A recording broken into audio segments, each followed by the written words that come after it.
Live from Fargo and serving you on TV, online, and on the go. This is Valley News Live at 5. Breaking news for you this evening out of Carrington, North Dakota. That's where an investigation is currently underway after possible human remains were found.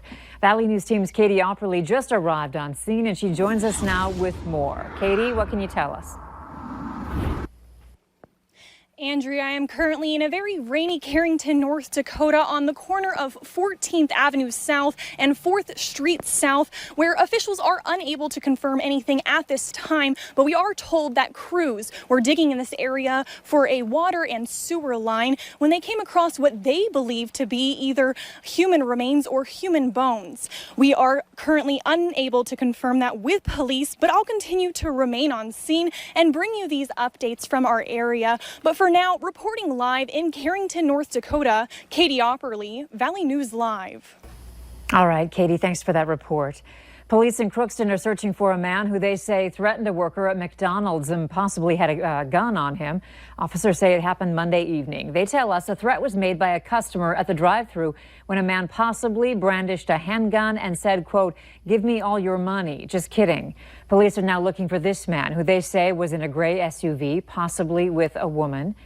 If you have any information on this case, you're urged to call the Crookston Police Department. Excessive heat is causing concerns along local roadways, and it's not over yet. I-94 will completely reopen in a few hours after the stretch between Moorhead and Downer was forced to close when the road erupted due to high temperatures. And while the peak of this heat wave has passed, temperatures will stay in the 80s until the weekend. Local experts tell Valley News Team's Veronica Marshall that's all it takes to create more dangerous road conditions.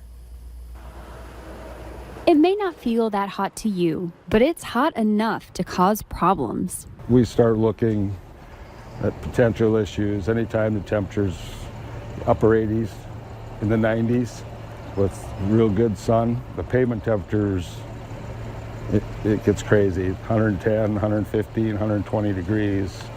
You know things are moving around. The excessive heat caused the concrete to expand, and that expansion caused the concrete slabs to heave. The heat forced part of I-94 to buckle, creating dangerous driving conditions and springing crews into action. Once it was called in, we had a crew dispatched immediately, shut it down, and put our alternative emergency route out. The buckle itself, if a car hit it, it could cause it to damage the front end. You could potentially get a little bit of air going over it. We don't want any motorists going over and ruining their vehicle or causing an accident. Within 24 hours of the buckle first appearing, crews are already on scene fixing it.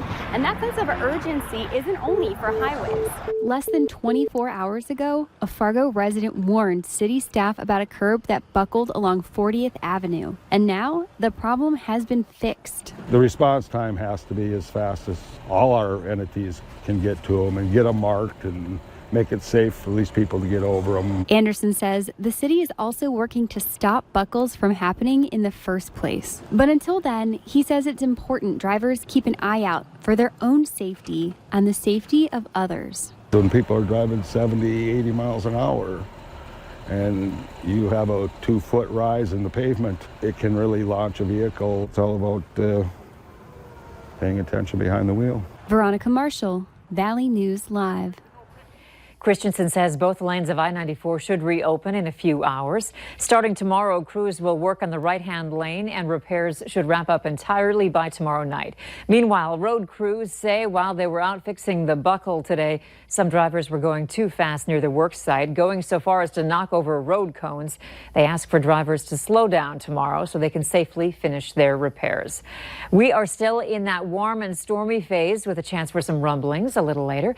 Let's find out when they look to be moving into our area. Hutch is here with no wait weather.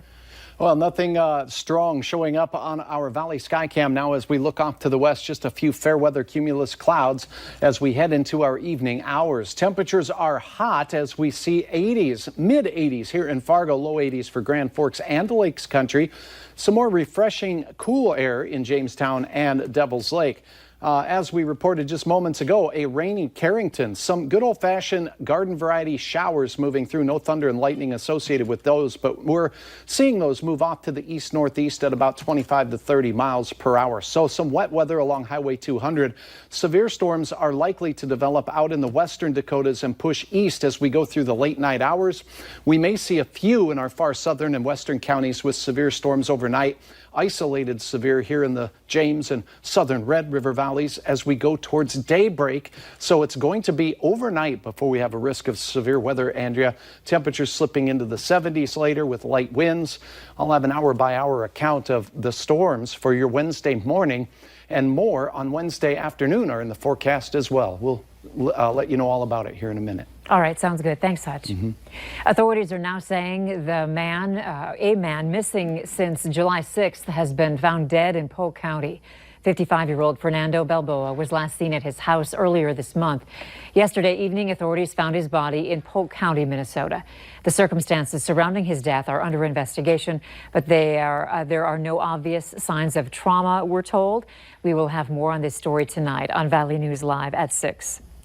Police in Fergus Falls need your help finding the person responsible for stealing a jet ski. The department posted on its Facebook page saying a 1996 Polaris 780cc SLX was taken from a business in Fergus last week. It appears the jet ski was taken using a golf cart. Anyone with information can call Fergus Falls Police at 218-332-5506. We have some good news for all LME employees looking for a new job. The company Ruan plans to step in to help all workers in need of a job. Ruan says it's growing in several operations throughout the Midwest. Officials say Ruan invites all former LME employees who meet their qualifications to apply and join their team. The company is offering 3 weeks' pay owed to these professional drivers by LME to help them transition their careers. For more information on how you can apply, go to valleynewslive.com and click on this story. 100 steps in 100 days. Senator Amy Klobuchar says she's pacing herself for the marathon in the 2020 race for the Oval Office. And this morning at a press conference in Washington, she detailed her 100-day plan to get there. Klobuchar's agenda includes a mixture of executive actions and legislation. At today's conference, the presidential candidate focused on a few of her priorities, such as her goal to re-enter the U.S. into the Paris Climate Agreement, her plan to combat climate change, and ideas to jumpstart immigration reform. And like many other Democratic candidates, Klobuchar says she intends to reverse many actions taken by President Trump, including some of the decisions he's made at the border. I think immediately you can start allowing asylum in the countries themselves. That was a partial policy that the Obama administration had that the Trump administration reversed. I think that would be helpful. I also think that we have a bill right now in the Senate that puts standards in place, and you just simply allow these asylum cases to be processed. Senator Klobuchar faces nearly 24 other candidates in the Democratic presidential primary. Millions of people on Facebook are saying they plan on storming a military base known as Area 51 in Nevada. Area 51 is the nation's most top-secret military base that has kept people curious for decades. But the viral event is drawing concern from the military. An Air Force spokesperson told NBC News the service branch was aware of the Facebook post. It's insane. Our phone literally has not stopped ringing. It really does seem like, this joke is just, it's created a monster. The Facebook event is scheduled for September 20th.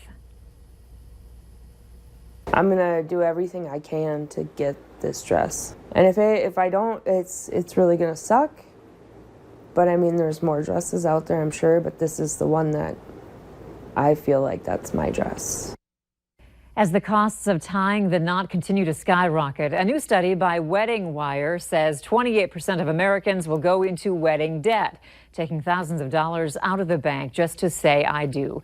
But one Fargo woman is hoping to dodge that financial bullet. She took to Facebook offering to do odd jobs for people in the Valley in order to help buy her dream wedding dress.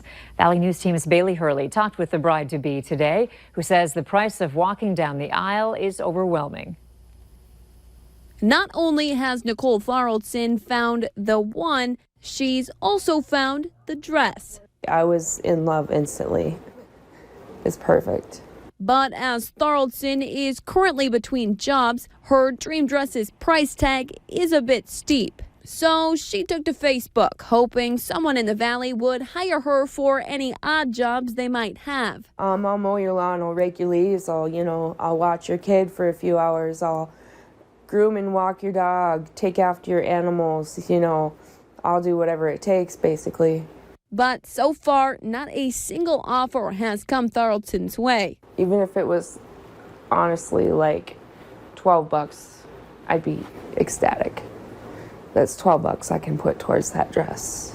But when it comes to drowning in wedding costs, one local event planner says Thoroldson isn't alone. A lot of us plan 2 separate weddings, and you start looking at Pinterest boards and you're like, I want that for my wedding, I want that for my wedding. And then you start actually researching the cost that goes into it. Lee says the average wedding in the FM area costs between $15,000 and $20,000. It's difficult to have a lower budget wedding. Adding sometimes the best money savers are getting rid of certain things like a DJ, a professional photographer, and flowers. Making Thoroldson hope her dream dress isn't something she has to add to that list and live without. In Fargo.